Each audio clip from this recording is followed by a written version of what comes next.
வணக்கம். Exercise 7.2ல question number 22 பார்க்குறோம். Integral secant square X 7 minus 4x into dx. இதை வந்து ஸ்டெப் பை ஸ்டெப்பாக போடலாம். நான் டைரெக்டாக ஆன்சரும் போட்டுடுறேன். எப்படி வேணுமோ அது போட்டுக்குங்க. சீக்கன்ட் ஸ்கொயர் இன்டெகிரேட் பண்ணால் நமக்கு ஃபார்முலா வந்து tan. அதனால் tan ஆஃப் 7 மைனஸ் 4xன்னு எழுதிக்கலாம். டிவைடட் பை இந்த 7 மைனஸ் 4xை இன்டெகிரேட் பண்ணால் -4 கிடைக்கும். சரி, டிஃப்ரென்ஷியேட் பண்ணால் -4 கிடைக்கும்.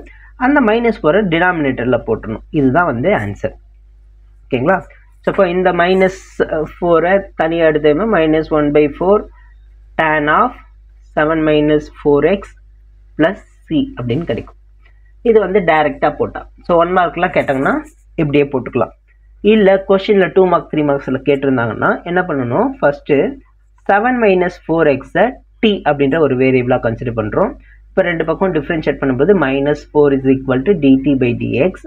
இதில் வந்து dxோட வேல்யூ இந்த 4 இந்த பக்கம் வந்தால் -1/4 dt அப்படின்னு கிடைக்கும். இதை எடுத்து வந்து கொஷினில் அப்ளை பண்ணிக்கிறோம். Integral secant square t into dxக்கு பதிலாக -1/4 dt. இந்த -1/4 கான்ஸ்டன்ட் வெளியே எடுத்துடுறோம். Integral secant square t into dt -1/4 secant ஸ்கொயரை இன்டெகிரேட் பண்ணோம்னா tan t ப்ளஸ் c. இங்கே t-யோட வேல்யூ அப்ளை பண்ணிக்கலாம். tan 7 minus 4x plus c. So இதுதான் ஆன்சர். தேங்க்யூ.